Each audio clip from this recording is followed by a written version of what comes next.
Live from Liverpool, we need to talk about ghosts with Kevin Eustace. Yes, indeed, we are back once again with the illest of behaviours for the Sunday sermon. It is time to talk about ghosts. Hooray, for we need to.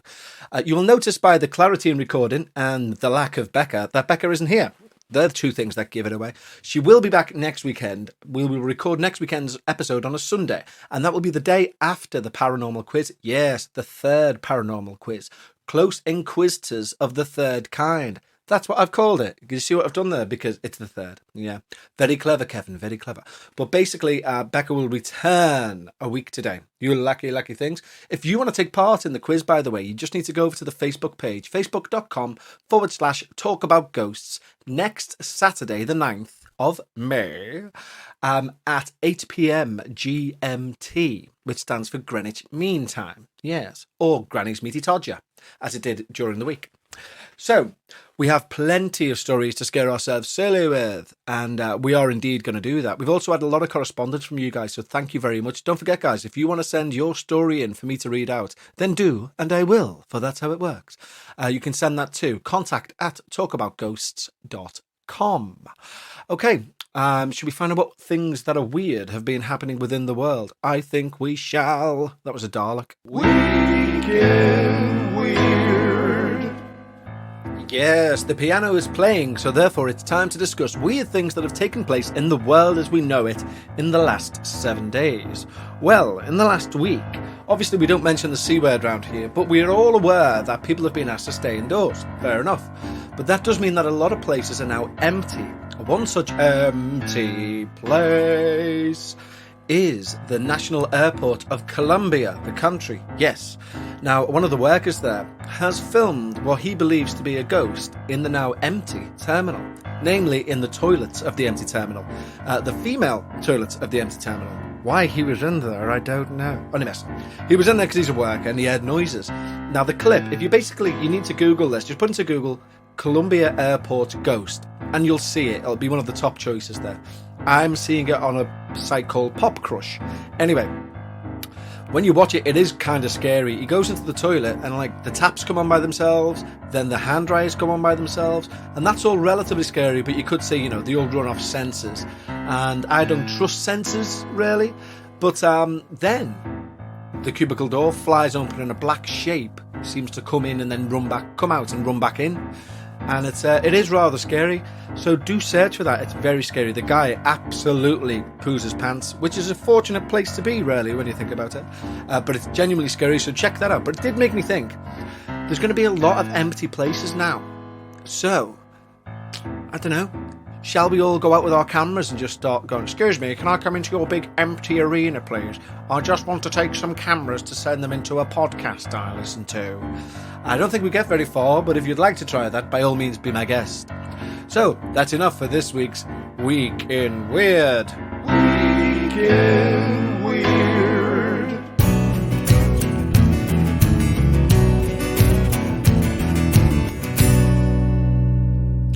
And we're back. As ever, I want to say a big, massive thank you, a massive, major thank you to all of our wonderful Patreons who help keep the show afloat, literally, in these times.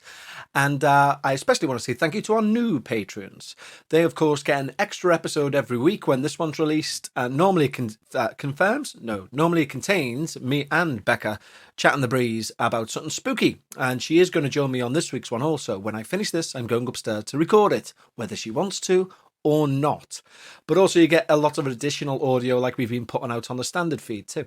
So if you want to become a Patreon, and why wouldn't you need to go along to patreon.com/we need to talk about ghosts.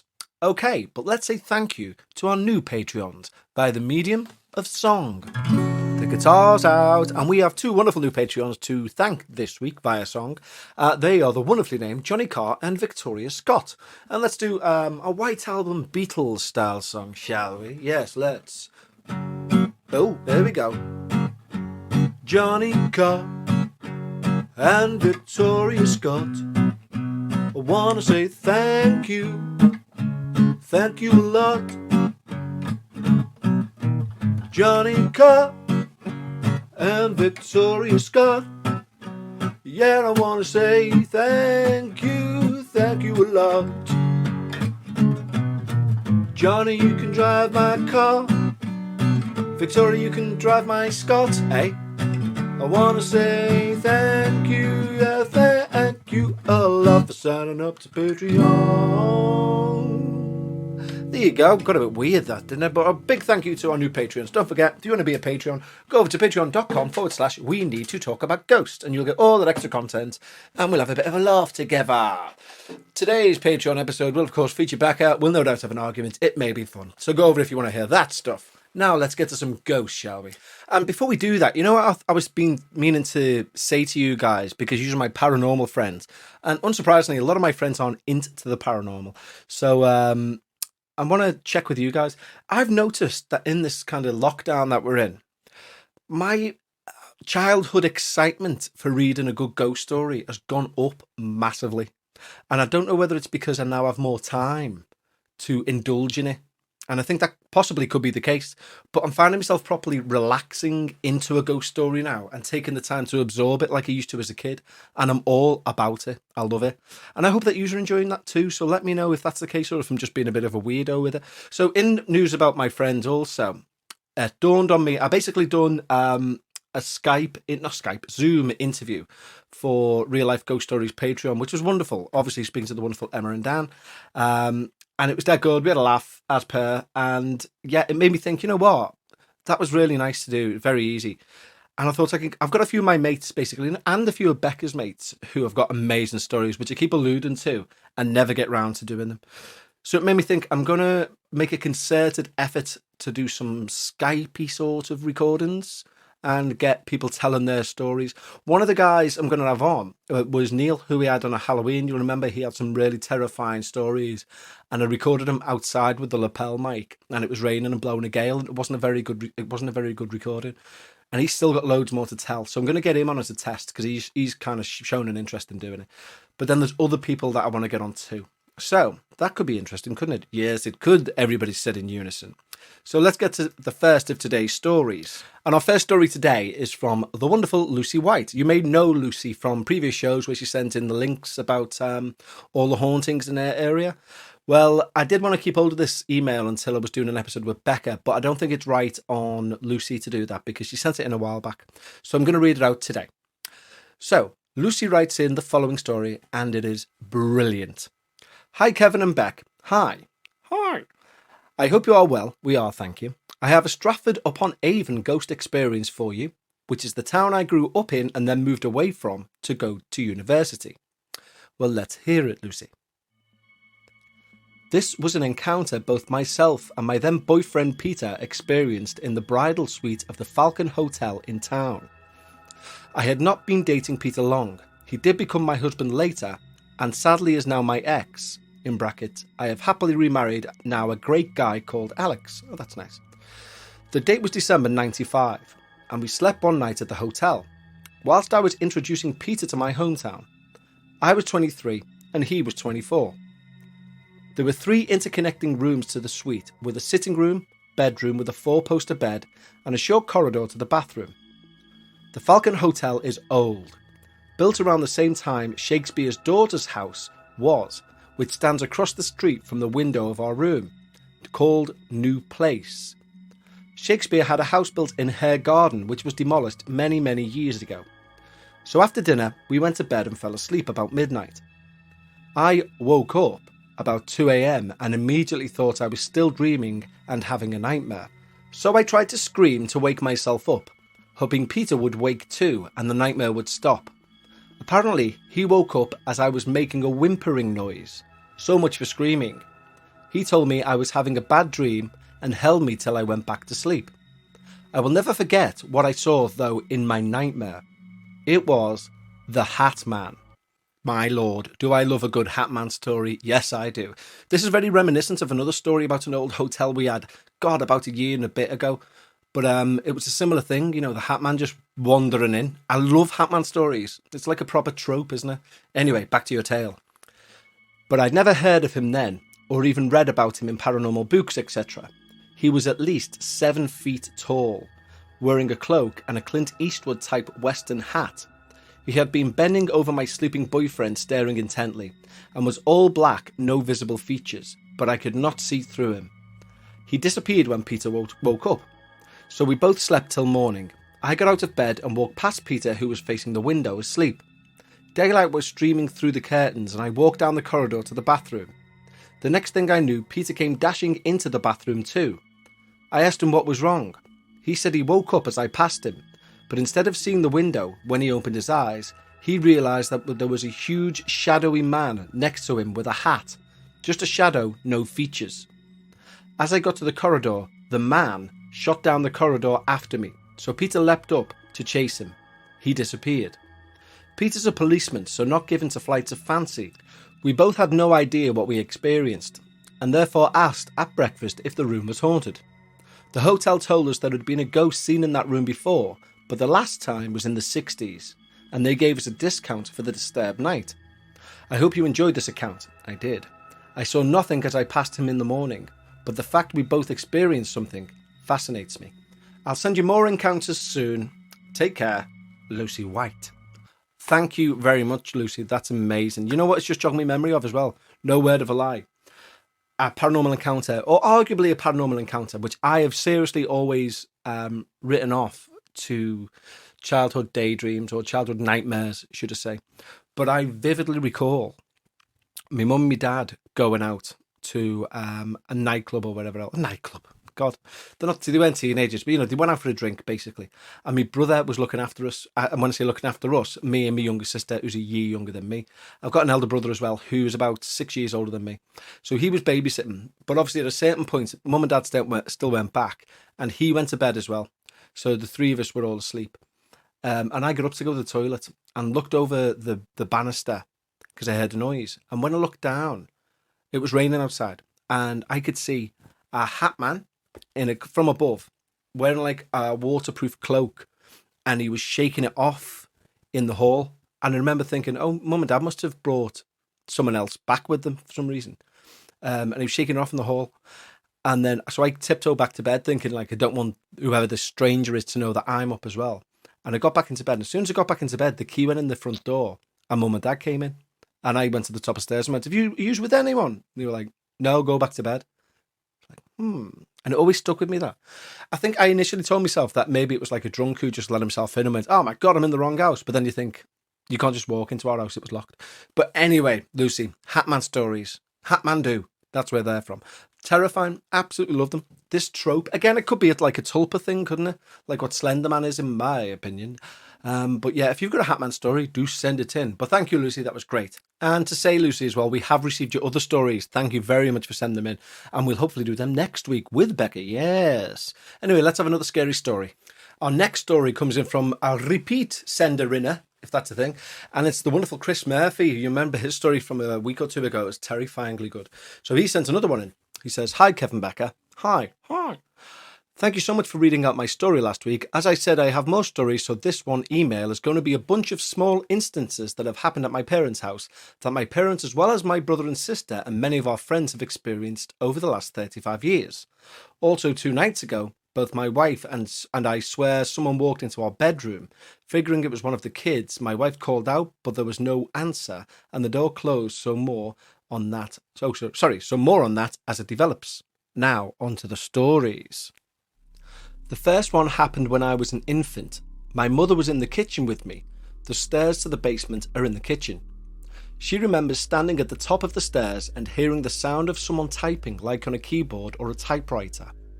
Now, it being 1984, we didn't have a computer, and my parents didn't own a typewriter.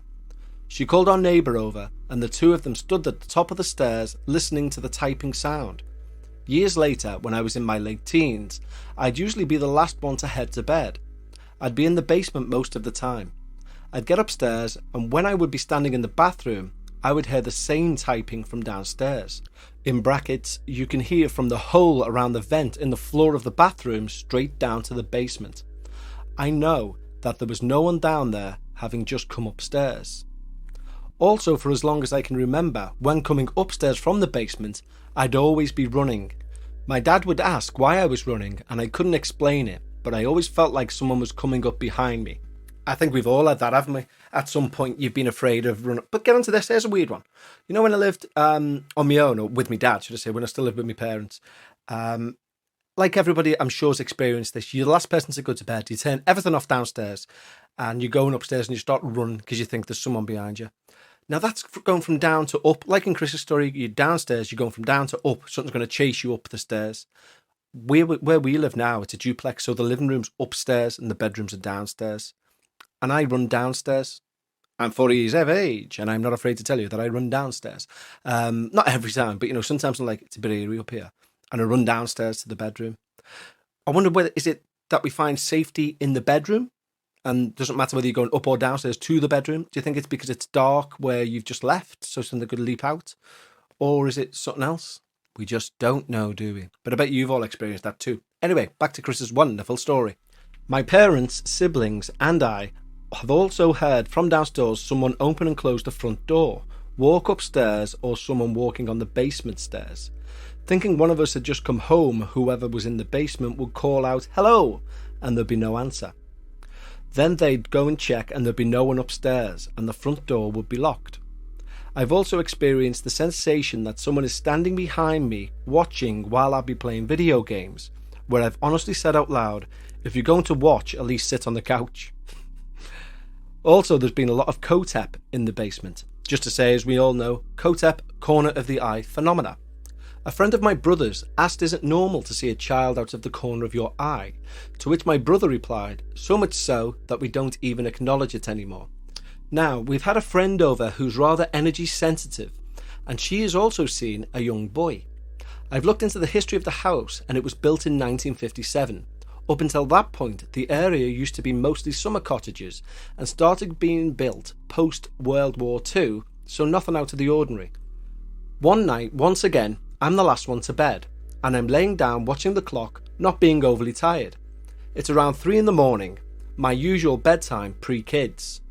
As I lay there, I heard someone walking down the hallway towards the kitchen. Figuring one of my parents or my sister is going to get a drink of water or take an aspirin, so I'm listening, waiting for them to walk back down the hall. I waited a good 10 minutes and nothing, so I get up to check. Now, my brother and I shared a room, so I knew it wasn't him. Opened the door, checked both my sister's room and my parents' room, and they're still sound asleep. I remember saying to myself, nope, not dealing with this right now, and I went back to bed. Most recently, my parents and siblings have heard what sounds like rummaging through things coming from the basement while sitting in the kitchen, and my dad has gone to look but can't find a source. Our energy-sensitive friend has also told us that we have a fairy portal at the base of the basement stairs. So there's that. Sorry if it's a little long, but I wanted to make sure I didn't forget anything. Hope you guys are staying safe. Oh, I've also started listening to the Ghost Story Guys because of your podcast. I'll write in soon with more stories. Until then, keep up the great work. By the way, I love the German midpoint. Why, dankeschön, Chris. That's good also that you found the Ghost Story Guys through me. That's a bit of a nice thing to know. But wow, what a series of stories. You definitely live in a haunted house. Run away, find 2 priests. We know their ages and what they need to be. One's young, one's old. But that is terrifying, that, Chris. Fairy portal at the bottom of the stairs, though. Can we stretch our suspension of belief that far? The suspension of disbelief, even. I don't know. What do you guys think? I don't know about fairies. I just don't know. I mean, when I say fairies, by the way, I don't mean like Cottingley fairies, like things that you see on Disney and stuff. I mean, like, I like to think of fairies as like evil fairies. Like they don't care whether they kill someone or whether they marry someone. They're just complete ambivalence of feeling. And they're about 6 foot tall, all white. Hello. Yes, let's kill. Yes. That sort of fairy is my type of fairy, so I hope you haven't got one of them portals at the bottom of your stairs, because you should leave or set fire to the place. Just in case the police listen, that was not an instruction that I'm hoping they carry out. But if you've got a story like Chris's, doesn't have to involve any of that stuff, send it in to contact@talkaboutghosts.com, and I will, of course, read it out. So, as Chris has just said, he loves a German midpoint. I love a German midpoint. I don't know anyone who doesn't love a German midpoint. So let's have one. Hooray!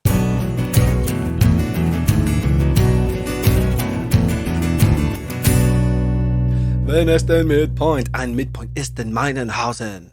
Yes, it is indeed. It's time for our good old midpoint. Hey, I think I've just made up a joke. I'm not sure. I'm pretty sure it's not racist. It's a German joke, of course. Here we go.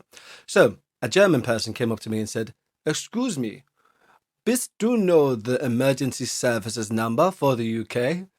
And I said, 999. And he said, "Okay, calm down. If you don't know, you don't know." See what I mean there? 9 being no for German. No for German? German for no, even. I hope you're all well. It is the midpoint. Yes, I want to tell you more about this quiz that we're going to do on Saturday. It's the third one, and it may well be the final one. I think it will be the final one, if I'm being honest. Several reasons for that. One, let's be honest, it's looking a bit better, isn't it? C-word wise. It's looking like there's a chance, fingers crossed. That's all I'll say on it. So there may not be many more reasons to do sort of lockdowny quizzes, so it may be the last one. So please do come and join myself and Rebecca whilst we quiz. Is that quiz isn't a verb, is it? Whilst we quiz, but join us whilst we quiz.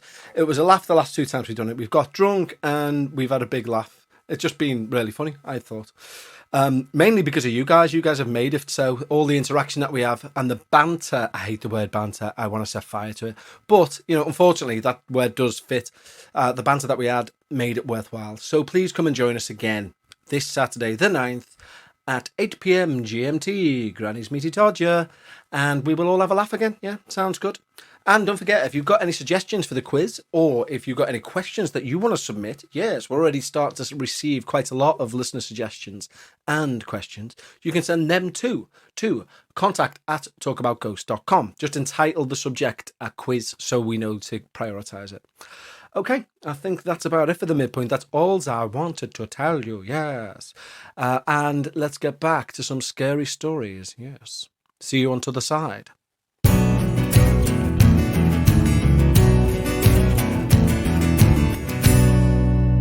And we are back. Back once again with the illest of behaviours. I've got terrible heartburn, I think it's because I've had nothing but coffee. I've lived on coffee today. Oh, and about 6 shredded wheat. Yeah, 6. I like to crush them all up in the bowl so that I'm just eating basically mush. Yummy. And I covered it in sugar. Yes, because I'm 12. Okay, should we get more scariness on the go? I think we shall. And our next email comes in from the wonderful person, Jay Adams. Hello, Jay. And Jay writes in, he's written in before, you may recall, he writes in with an email called Theme Tune. He says, "Hi, Kev. Hi. This is a story featuring your podcast, but I'm not sure if it's in the supernatural field or not. Well, let's see. In late November last year, I was staying in a small country town in a 2-bedroom modern unit with my brother. We'd gone there for my mother's birthday. I fell asleep on the Saturday night about 11 o'clock, but before that, I'd been listening to podcasts on my phone and a small set of mini speakers. I turned everything off and plugged it into the power because I had to charge the phone and speakers up for the trip back home. So everything was turned off, plugged in, and I went to sleep. Now around 3 a.m, in brackets, because everything always happens at 3 a.m, I woke up and the curtains on the window were banging, and it seemed like the room and the bed were shaking. When I'd gone to sleep, there was a storm away on the horizon, and it had finally arrived with a bang. It did seem to me, though, that the curtains were banging and things seemed to be shaking much more than just from a storm. I had a thought, I wonder if this place is haunted. Immediately at that thought, the opening chords of your theme tune blared out of the mini speakers. I leapt up and turned them off because my brother was asleep in the next room. It really made my heart race to suddenly blast out like that, and it took me a while to go back to sleep, especially as there was a noisy storm outside. Now, what's strange about this whole incident is everything was turned off when I went to sleep. Also, there were no new episodes of your podcast. I'd finished them all. This was the starting of the last Talk About Ghosts podcast that I'd listened to. But the setting on the phone is to delete the podcasts after they've been played. So somehow, the phone had turned itself on and downloaded and started playing an already played podcast all by itself. Somehow the speakers had also managed to turn themselves on and Bluetooth connect to my phone by themselves. I wasn't even listening to your podcast when I turned everything off. As I say, I was all up to date, and was listening to another podcast that wasn't even ghost themed. It was a Hollywood crime scene podcast. I had a very Becca philosophy about the whole thing. Why would these units be haunted? They were probably built in the early 90s.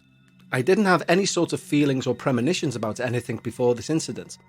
The oncoming electrical storm probably turned everything on and did some weird things. Even though the units were across the road from the cemetery, no one has been buried there since the mid-70s. The only connection I can make is I asked, in my mind, is this place haunted? I was immediately answered with music. That means to me, we need to talk about ghosts. Thanks for doing the extra episodes and quizzes and everything you're doing at this time. I'm loving that Becca's appearing more on the pod. You two are hilarious together. My only suggestion is on the next quiz, she could do a few rounds by herself. I say, Jay, never heard the likes of it. But it's a very good suggestion. And I see, Jay, that you've also sent in a potential round for her to do. So thank you sincerely for that, mate. That's brilliant. But what a story. You know, that's only the second ghost story that we've had, or spooky story that we've had, that have featured this very podcast. You may remember the other one that absolutely blew my mind the other week. But again, is this podcast haunted? I don't know. I will say this though, Jay, that is terrifying to say that, like, you know, you've woke up mid-storm. It sounds scary anyway, to wake up mid-storm opposite the cemetery, and it doesn't matter whether it's this podcast or not, to have anything blaring out through some speakers that are turned off is exceptionally weird. I do grant you. But yeah, I don't know. But isn't it, it's also fascinating if it was caused by the electrical storm, isn't it? I think there's so much that we don't know about the earth and electricity and what it can do, that, you know, if a storm has turned on all your appliances, that's supernatural in itself, isn't it? Literally supernatural. But Jay, thank you very much for that story, mate. That was fantastic. Wow. Okay, let's have another. Our next email comes in from Mindy Windholes, and she writes, and this subject line is from Sir with love. Ooh, okay. I joke. She says, "Hi, Kevin and Becca. Hi. Thank you so much for creating such an entertaining and fun podcast. You're very welcome. I bring you with me when I go on my daily walks, and you always give me something extraordinary to ponder. I like your politics, music discussions, and balance of faith, in brackets, as Kevin defines it, and logic, in brackets, which Becca provides. She certainly does. I also really enjoyed the trivia nights. Well, tune in next Saturday. Yes, Mindy. First, I wanted to share how excited I was to hear Amanda's story about the Brown Grand Theatre in Concordia. I grew up not far from the Concordia and actually performed at theatre when I was a senior in high school. The girls' small ensemble honours group performed the medley from Sister Act, complete with habits. Ooh. We were delighted when we were told there were actual nuns in the audience. It's a beautiful venue with great acoustics and reportedly quite haunted. Very good. Secondly, I'd like to share a story that is a bit spine-tingling, but also ends on a hopeful note. A few years ago, my family and I moved to St. Louis. We found a lovely ranch-style home built in 1973 and purchased it from the original owner. My husband and I had 2 small children, and I ran an in-home daycare, so there was always a lot of energy. My eldest child, who was 4 at the time, began to talk about seeing a man in the basement. He described him as friendly, wearing a Hawaiian print shirt with dark hair and a moustache. Is this Magnum PI? It does sound a bit like Magnum PI. Do you know Magnum wears no socks? That was actually graffiti by where I lived. Someone took a spray can, and spray painted on a wall, Magnum PI wears no socks. Genuine. I mean, have you got nothing better to graffiti? Anyway. So, there's a man, moustache, dark hair, Hawaiian shirt. He had an active imagination, but I kept note, as I've always said I would believe a child who told me about paranormal occurrences. In brackets, I'm an 80s kid, after all raised on horror movies and Unsolved Mysteries, a classic American TV show that taught us to fear white vans with no windows. We also noticed our porch light would not work except in the month of October, especially at Halloween. We had an electrician check it out, but to no avail. This lasted the whole 5 years we lived there. One bright morning around 7:30, I was setting up toys for the daycare. I was the only one awake and my husband had left for work. In my right ear, I heard very clearly a whispered, "Hello." I looked around to find only empty space. A few weeks later, a strong scent of roses emanated from the basement. We had open stairs leading up the basement with only a child gate barring the stairs, so the stairwell was open and the bottom of the stairs completely visible. No flowers were in the home, and I stopped wearing scented lotions and perfumes after becoming a mum. It's important to note I was never scared of this phenomena, which is surprising, but it didn't happen all that often. We would joke about the house being haunted, but clearly there was something going on.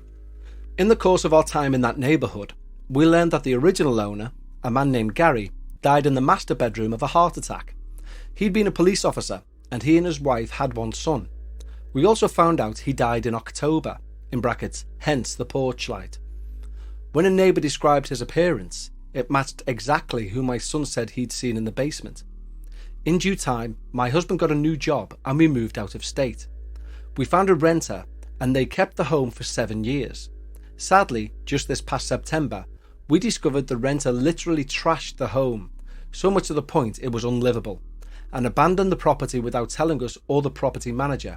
It was heartbreaking. Fortunately, there was a couple who was living across the street with the wife's mother, who is an original owner in the neighbourhood. The couple flips houses and found this to be a good opportunity. Though there was a great deal of work to do and we took a massive loss, we were happy someone was bringing it back to life. The wife has been in touch with us from time to time to share progress. They have gutted the upstairs entirely and have begun working in the basement. Just yesterday, she sent a message, this was April the 23rd by the way, she sent a message to my husband asking if we had a ghost in the house. She went on to share with us that they've been tearing down sheetrock in the basement, and up near the ceiling her husband found a 2x4 that gave him pause. Written on the board were the words, "Larry, I love you." Her husband's name? Larry. She told my husband they don't believe in ghosts, but this was incredible. My husband shared with her our stories to corroborate her experience. I like to think that Gary is happy the renters are gone and that Larry has saved the day. Thank you for sharing my story and keep up the great work. I have a few more stories that I may send in as well. Please do, Mindy, because that was absolutely brilliant. I mean, I don't know how we can stretch that to say, though, like, you know, he's found a 2x4 in the ceiling and etched on it is, "I love you, Larry." Was it, "I love you, Larry"? Did it say, "Oh, thank you, Larry"? What did it say? Let me just remind myself what it said. It says, "Larry, I love you." Interesting. And we think that was from Gary. Gary loves Larry. Why not? It rhymes. What a story, though. I love a good haunted house story. I like to think as well that hopefully the evil gets who had your house, who trashed it, I hope that they were scared out by Magnum, the ghost of Magnum. Obi was like, is that the 18? Kevin, know your 80s themes, for God's sake. But thank you, Mindy. Sincerely, send the rest of these stories in, because that was great. Okay, dokie, should we have one more? I think we shall. Also, just to say, Mindy's followed that up with a picture of the 2x4 with the writing on it. I'm going to put that on the Facebook group. Yet another reason to go and join the We Need to Talk About Facebook group. Facebook group? Yes, there's a bus. There's 40 of us on it. It's overcrowded. No, go and join the Facebook group. Yes, do. You'll see that picture of the 2x4 with "Larry, I love you" written on it. Was it a ghost? We'll never know. Okay, so our final story today has come in from my good friend Tony in Oz. Yes, Mr. Tony Evans.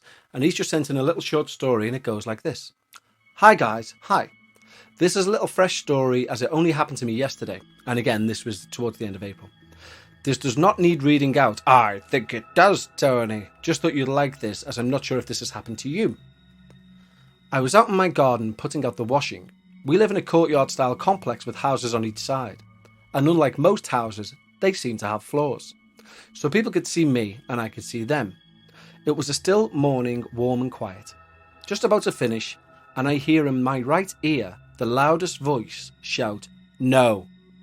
I turn to see Karen in the kitchen, but the sliding doors are closed. There was no one in any windows or gardens, and even if there was, it would never have been so clear. The voice was neither female or male. Strangely, I was not scared or shaken.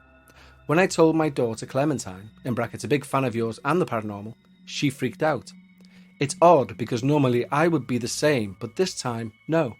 It could have been a family member. For example, I've been thinking about my granddad a lot of late. Hope this finds you well, from Tone. Bloody hell, Tony. I like that. You know what? Get on this, guys. That's the second story today with a voice in the right ear. Do we think the right ear is the voice the spirits whisper into? You know, isn't it meant to be the devil's on your left, God's on your right or whatever? Maybe the world of spirits is just over our right shoulder. Maybe that's the case. If you've got any stories about whispers and stuff, because I know there's a lot of stories like that. The nearest I've got to that is, I've told you all in the past about my astral projection experience as a 16-year-old, which I swear blind to this day happened. But when I tried to astrally project, because I'm a weirdo, since then, not since, I don't do it now, but when I did try many times after it worked that one time, I did have a couple of occasions where I'd be lying there on the floor or wherever, and I'd hear like whooshing sounds in my ears, and then like a whip snapping, like a whip cracking, even like a. And there was obviously no additional sounds in the house, so that was very strange. But I've never had that like a voice whisper in my ear. But if I did, I wonder if it'd be the right one. So hopefully, I like to think there's someone listening to this now who's just got to chill down the spine, because today they've been walking around the house, going about the business, and somebody's went like, Haribo jellies in the ears or something. Maybe not Haribo jellies, but something spooky. And if you have, let us know. contact@talkaboutghosts.com. Okay, let's see what lovely correspondence you guys have been sending in this week. Now, as you may have seen on the Facebook group, the wonderful Danny has offered during this time free tarot card readings, and me and Becca are going to get one done each. Yes, we are. So, Danny, thank you for your email. We will get back to you this week with those questions that we'd like answering on a tarot. Yes, indeed. And then we're going to do a whole episode about them where me and Becca are going to read them out and discuss whether we believe them or not. Yeah, well, not believe them or not. You know what I mean? I'll take it all with a healthy pinch of belief, and Becca will take it all with a massive pinch of salt. Yes, she will. But that'll be great, Danny. Thank you so much for offering that. Yes. Scott Walton's been in touch after reading a story out last week. He says, hi again. Just a quick one to say, I still have my original copy of the Usborne books, World of the Unknown. Yes. I was lucky enough to get the omnibus with ghosts, UFOs and monsters. I remember that book. I never ever got that from the library. I got the individual ones, but that one was always out. I love these books, he says. Funnily enough, I've referenced them many times throughout life. I can remember bringing it out at a party one night to explain Black Shuck to a friend after playing the eponymous Darkness song. I didn't know the Darkness had a song called Black Shuck. About the fabled black dog? Maybe. It had one eye in those books, didn't it? I remember rightly. I think I remember rightly. We've also had the chairman of the board back, yeah, baby, the chairman of the Ouija board, Mr. Anthony Ward, chairman of the Ouija board. He has indeed sent an email in. And now you remember that I divulged that within my family tree, my dad's cousin, I don't know the guy, but he was a gangster in Australia. I mentioned it a while back as well. Tony gave me some information too. But yeah, Anthony got in touch to say, haven't written in a while. Hope you and Becca are well during this time. We are, and we hope you and yours are well too. Thanks, Anthony. He says, you mentioned that you're related to Tony Spaghetti Eustace. And yes, I am indeed. He says, I knew that name sounded familiar from somewhere. And here's a Wikipedia link about the criminal underworld he was involved in. Thank you. Yes. And thank you for that, Anthony. As I say, what I might do is I'll find the link where there was a drama of his murder as part of this big criminal true crime series in Australia. And I found a link to it, and it's badly acted, man. It really is. And he's got like the worst Scouse accent. It's like, hello, guys. What can I do you for? And then he's shot. But I'll find that link and put it on the Facebook group because that'll be fun, won't it?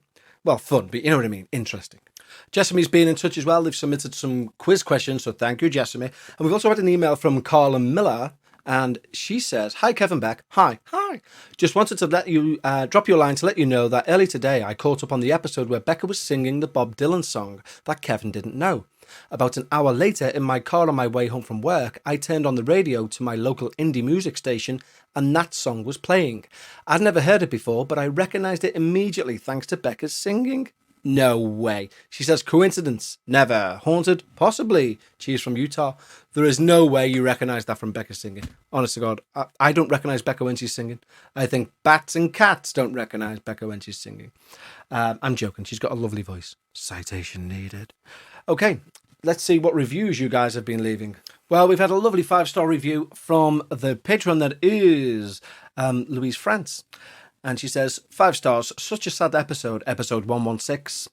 And then she goes on to say something which I need to mention. She says, I'm a patron member. I'm supposed to receive a badge, but I moved before I got it. Can you please resend it? Then, Louise, you've put your address on the review. I would strongly suggest amending that or editing it, if you could. That'd be great. Now, in reference to badges and stuff, yes, of course, we will resend a badge out. If any of our wonderful patrons haven't received badges, you do need to let me know. I'm putting together a mass postage for when I next get to the post office. It's not going to be any time soon, due to obviously what's going on, the naughty C word, but I'm collating a list of things that need to go. So do let me know if you haven't received anything that you're due to receive, and I'll add you to the list. Okay. In the meantime and in between time, guys, you're all absolutely bloody wonderful human beings. I love each and every one of you. I know that's impossible, but I like to say it anyway. And I like to think that there's some possibilities in it. You never know. I was reading about panpsychism this week. Have you read about panpsychism? The idea that everything in the world is conscious. Read it. It blows your mind. And I tell you what, you don't slam down a cup again because you're like, sorry, Mr. Cup, please be kind to me. Anyway, guys, I love you all, and we will see you next Saturday for the quiz. We will also see you next Sunday for another episode of this, a proper episode. Me and Becca together again. And through the week, we'll do some more We Don't Need to Talk About Ghosts, where we don't talk about ghosts, just to drill that home. Because we did have an email saying, there's no ghost stories on this. It was like, yes, because the ones through the week are just a bit extra, so you hear a voice and we can do something.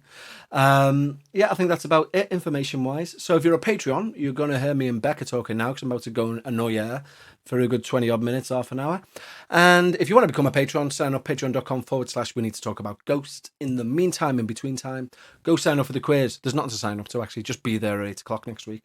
I love you all. Send your stories in. Contact us, talk about ghosts. I think that's everything. It's late in the afternoon. I've had a lot of coffee. I think it's time to go and try and relax. And I suggest you do the same. Tatty bye, everyone.